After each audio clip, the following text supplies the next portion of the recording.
সেই চতুর্দশীর দিন 14টা প্রদীপ নিয়ে উৎসব হয়েছিল।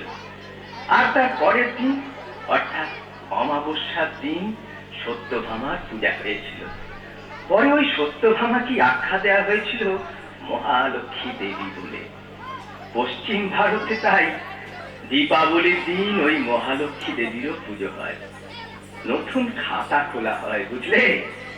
এটাই কি তাহলে প্রথম দীপাবলি উৎসব? না না না, এরও বহু আগে, সেই বহু প্রাচীন কাল থেকেই আসলে হৈমন্তিক ফসলকে পোকামাকড়ের হাত থেকে বাঁচাবার জন্য ঠিক এই দিনটিতেই ঘরে ঘরে জ্বালানো হতো আকাশ প্রদীপ।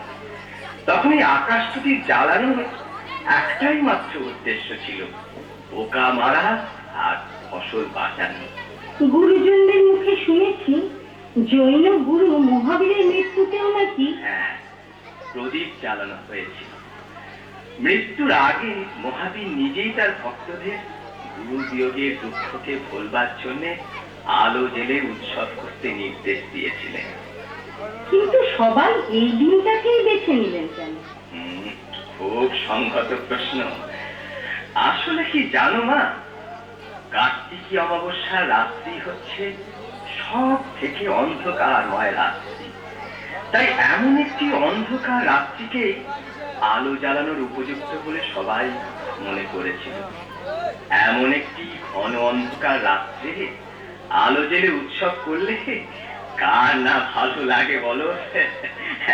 আচ্ছা, এবার তোমরা বুঝি কোন মিষ্টি মুখের আয়োজন করনি? করেছি, আমি এক্ষুনি নিয়ে আসছি।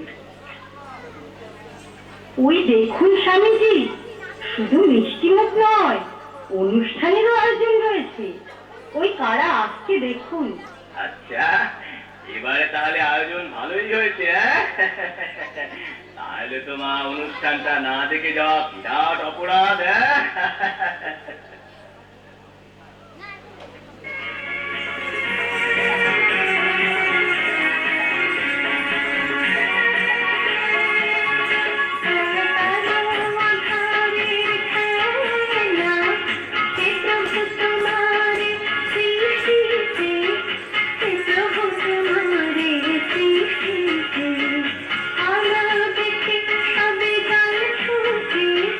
तुम्हारा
তোমারে সৃষ্টিতে, হে প্রভু তোমারে সৃষ্টিতে, আলো আঁধারে খেলা, হে প্রভু তোমারে সৃষ্টিতে, হে প্রভু তোমারে সৃষ্টিতে।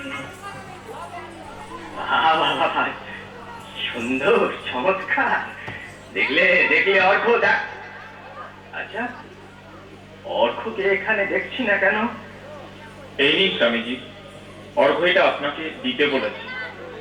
যাওয়ার সময় অর্ঘ বলে গেছে যে ও আশ্রম ছেড়ে এখনই চলে যাবে। দীপাবলির রেশ কেটে গেলে কয়েকদিন বাদে ও আশ্রমে ফিরে আসবে। দীপাবলির দিন আশ্রম ছেড়ে যাও, ওকে এক্ষুনি ডেকে নিয়ে এসো। তার আর দরকার হবে না, আমি আসছি স্বামীজি। তারা জানি এই উৎসবের আসল উদ্দেশ্য কি হওয়া উচিত তা তোমার জানা। সেটা যেমন তোমার জানা তেমনি আমারও জানা। কিন্তু আমার শেষ কথাটা না শুনে তুমি চলে যেতে চাইবে, সেটা আমি কখনো ভাবিনি।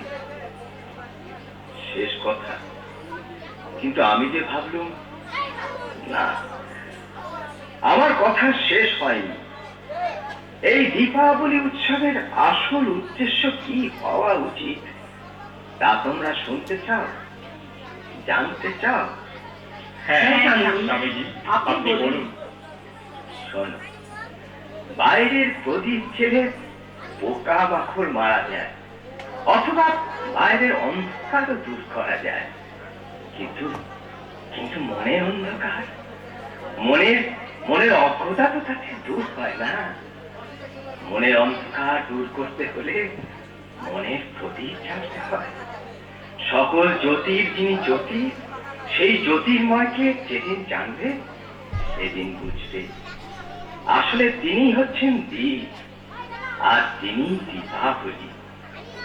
আজ থেকে তাই এই দীপাবলি উৎসব হোক জ্যোতি দিয়ে জ্যোতির্ময়কে আবাহন করার উৎসব, হৃদয়ে বরণ করার উৎসব। কি এবার আর আলো জ্বালতে কোনো আপত্তি নেই তো অর্থ?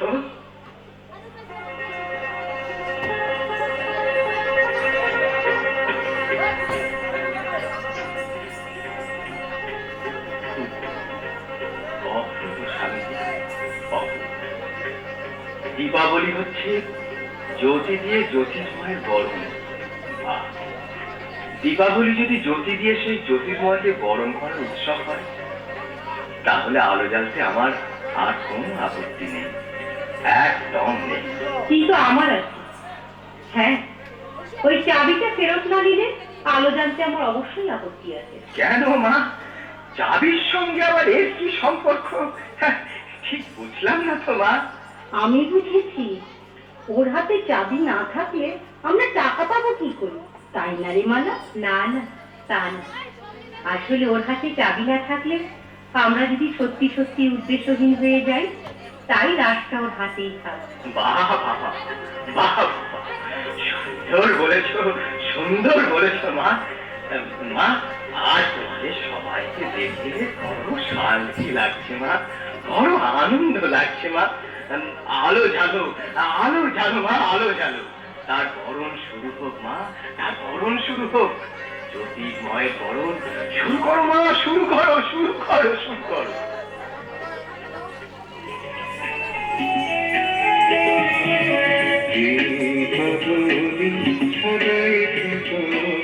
তোমার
তোমার